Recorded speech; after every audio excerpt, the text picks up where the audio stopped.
It's part 3, finally, of the Coin Advent Calendar.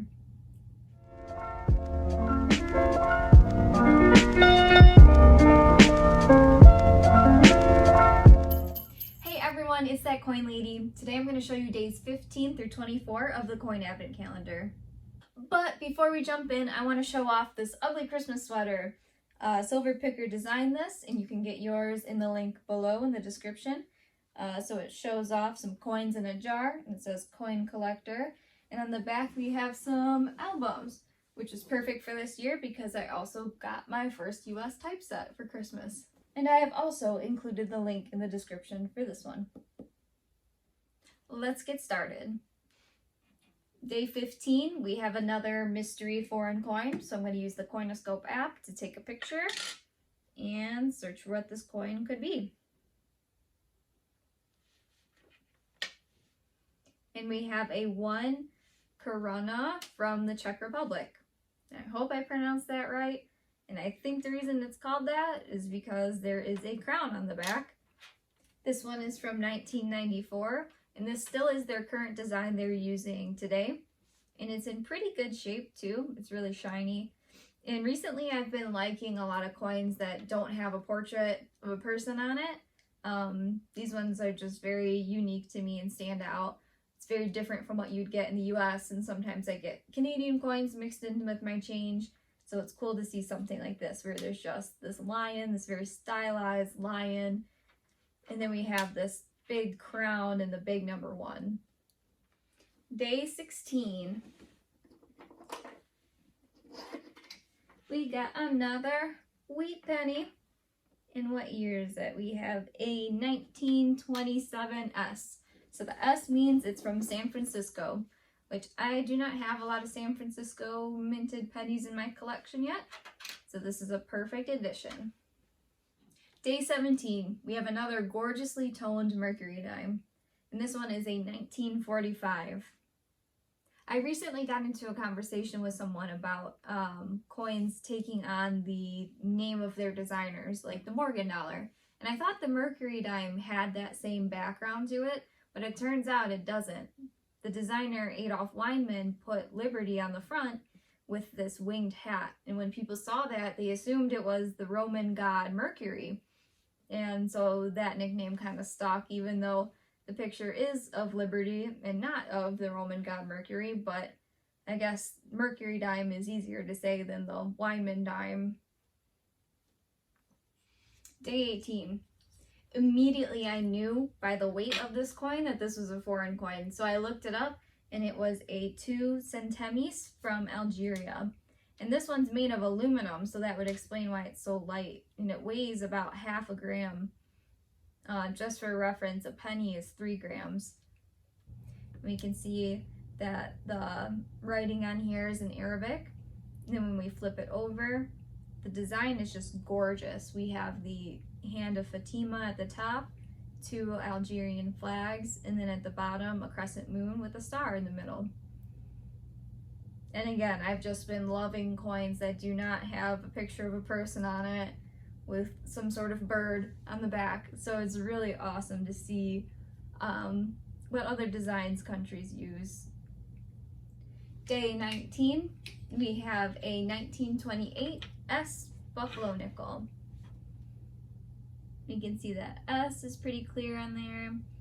Our year is pretty worn down, but we can see the last 2 digits in there, and that's good. That's good enough for me. Day 20. We have another Mercury Dime. This one's a 1935. And again, this one has some cool toning. And then I like these worn down edges too. I think it has it on the back as well. Day 21, we have a silver quarter. And this is a 1964 silver quarter. So this was the last year they made these in silver. And we have a D. So underneath the eagle, we have our D for Denver mint mark. And this one's nice and shiny.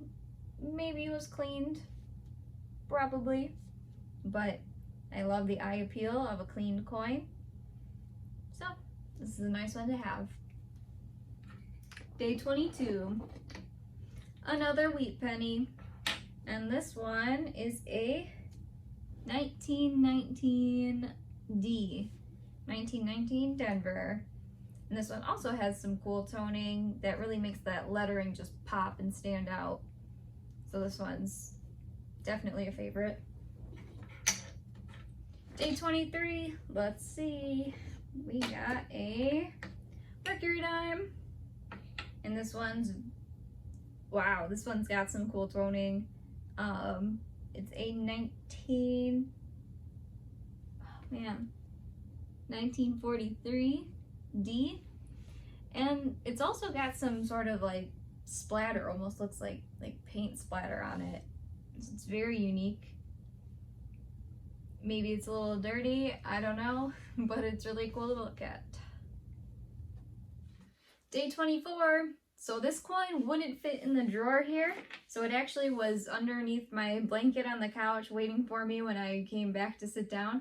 I didn't sit on the coin, so there was no harm done to the coin. But we have a 1901 Morgan dollar, and it is an O. And the O stands for New Orleans, and they minted coins until 1909. This is my first New Orleans coin in my collection, so this was very exciting to see here. We have lost some of the detail of the feathers on here and some of the detail of her hair, but that O mint mark just really stands out. And that's all that really matters to me. You can see that it's clearly an O, and you can see that date right there. And the Liberty looks really good on her crown too, so that's a good thing to look for in a Morgan dollar. Since we talked a little bit about Morgan dollars earlier in the video, the full name of the designer was George T. Morgan, and he was actually a sculptor. Well, a lot of these designers were also sculptors and artists, and went on to become engravers to design the coins, and you can really see his artistic flair. I love the flowers on the crown and just all the small details in here, with the little wheat stalks in her crown too, down to the little feathers and everything. The Morgan dollar is definitely a beautiful coin. I think this one and the Peace dollar are tied on my list for my favorite silver dollars.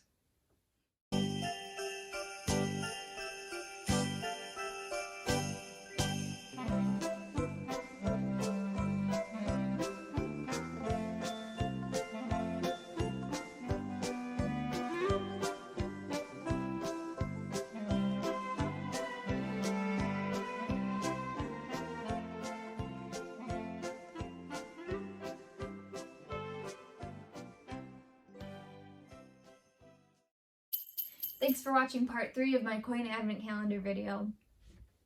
Happy holidays everyone, Happy New Year. I have a few videos lined up for 2021, so I'm excited to show those to you guys. And be sure to like, share, and subscribe.